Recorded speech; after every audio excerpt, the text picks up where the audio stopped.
मैं लाल सलाम करता हूं। साथ ही मुझे अपार खुशी हो रही है कि हमारी पार्टी भारत की कम्युनिस्ट पार्टी मार्क्सवादी लेनिनवादी को आपने आमंत्रित किया है और इसमें हम अपने पार्टी के प्रतिनिधि की तरफ से इसमें भागीदार हैं। इसके लिए हमें अपार खुशी है। मित्रों, हम आपके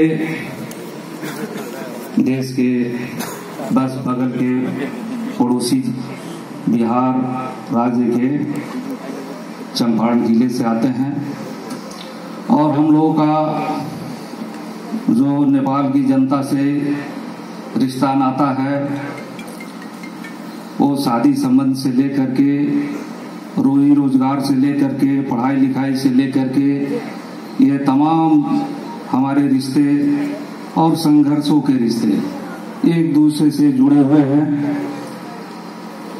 आपके यहाँ जब लड़ाई हो रही थी राजशाही के खिलाफ, लोकतंत्र के लिए, और दुनिया में एक तरह से पूरी तरह से एक तरह से कहा जाए तो कम्युनिस्ट पार्टियों के बारे में कहा जा रहा था कि कम्युनिस्ट पार्टी यहाँ गई वहाँ गई सोवियत संघ के पतन के बाद, तो आपका ही वो संघर्ष है जिसने पूरे दुनिया को प्रेरित किया। हम लोग बगल में थे, हम लोग भी आपकी लड़ाई से प्रेरित हुए और आज आप जो लोकतंत्र को मजबूत करने के लिए जो पूरी तरह से संकल्पबद्ध हैं, समाजवाद का आधार निर्माण करने की दिशा में बढ़ रहे हैं, ये काफी ही हम लोग के लिए, पूरे भारतीय कम्युनिस्टों के लिए प्रेरक है। हमारी आपकी समस्याएं जो है, जनता की समस्याएं, वो बहुत तरह से मेल खाती हैं। आप भी यहाँ लोकतंत्र को मजबूत करने के लिए आगे बढ़ रहे हैं। हमारे यहाँ भी लोकतंत्र की एक जबरदस्त लड़ाई छिड़ी हुई है। हमारे यहाँ फासिस्ट मोदी सरकार है, भाजपा की सरकार है वहाँ, और उसके द्वारा जो अभी काम किए जा रहे हैं, जो हमारी आज़ादी के बाद से जो संविधान हासिल हुआ था आज़ादी के संघर्ष से, और उससे द्वारा जो जनता को वहाँ लोकतांत्रिक अधिकार मिले थे, उसमें वो लगातार कटौती कर रहे हैं।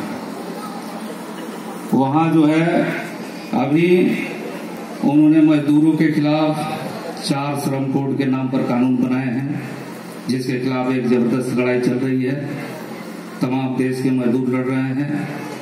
उन्होंने 3 काले कानून, कृषि काले कानून बनाए, जिसके खिलाफ एक जबरदस्त लड़ाई चली और उसमें हमारे जो पूरे देश के साथी हैं, करीब 750 से ज्यादा साथियों ने शहादत दी।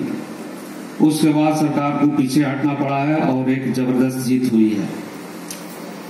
हम आपसे ये कहना चाहते हैं कि लड़ाई वहां हर मोर्चे पर है। मोदी सरकार वहां पर जो जनता की गाढ़ी कमाई से रेल जैसी संस्था थी उसको वो बेच रहे हैं। तमाम जो सार्वजनिक क्षेत्र के पर कारखाने थे, फैक्ट्रियां थी, खदाने थे, उसको बेच रहे हैं। ऐसी शिक्षा नीति ला रहे हैं जिससे आम आदमी की पहुंच शिक्षा से दूर हो जाए, आम आदमी के बच्चे नहीं पढ़ पाए, इस ढंग की वो शिक्षा नीति ला रहे हैं। तो इन तमाम चुनौतियों को वहाँ के जो कम्युनिस्ट हैं, तमाम लोकतांत्रिक ताकतें हैं, वो आपको सभी ने कबूल किया है और एक जबरदस्त लड़ाई चल रही है और मोदी सरकार को लगातार पीछे हटना पड़ रहा है। ये किसान आंदोलन में भी दिखा और तमाम तरह के जो आंदोलन है उसमें तमाम तरह के आंदोलनों में भी दिख रहा है। तो हम समझते हैं कि वहाँ की जनता की जो लड़ाई है, नेपाल की जो जनता की लड़ाई है, आपने सुखी और समृद्ध नेपाल का नारा दिया है कि हम उसको बनाएंगे। हम समझते हैं कि ये जो लड़ाई है, और इसी ढंग से बांग्लादेश के साथी, हमारे पूरे दक्षिणी एशिया के साथी सभी जगहों पर लड़ रहे हैं, तमाम कम्युनिस्ट पार्टियों के बैनर से और तमाम लोकतांत्रिक ताकतों के संगठनों के बैनर से। हम समझते हैं कि ये लड़ाई एकाकार होती जाएगी और हम समझते हैं कि ये पूरे दक्षिण एशिया में एक बड़ा बदलाव लाएगा और आपकी जो यहाँ पर प्रेरणापरक उपस्थिति है यहाँ ज्यादा नौजवान कामरेड दिख रहे हैं, ज्यादा महिला कामरेड दिख रहे हैं। और ये जो भागीदारी है, नौजवानों की भागीदारी, महिलाओं की भागीदारी, तमाम समाज के हर सेक्शन की भागीदारी, इसने ये साबित कर दिया है कि कम्युनिस्ट पार्टी की जो जड़ें हैं वो काफी गहरी नेपाल में हो गई है।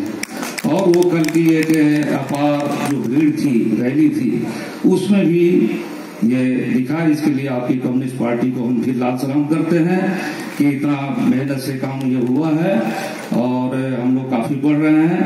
और हम समझते हैं कि ये पूरे जनता की एकता जो है, पूरे साउथ एशिया में हम लोग की जो एकता है, ये एकता एक पूरे समाज को बदलेगी, पूरे एशिया को बदलेगी और तमाम तरह का खुशहाली और समृद्धि की तरफ हम लोग बढ़ेंगे। इन्हीं बातों के साथ हम एक बार फिर आपकी नेकपा हिमालय को, हम अपनी पार्टी भाकपा माले लिबरेशन की ओर से आप सबों को लाल सलाम करते हैं, क्रांतिकारी अभिवादन करते हैं। धन्यवाद।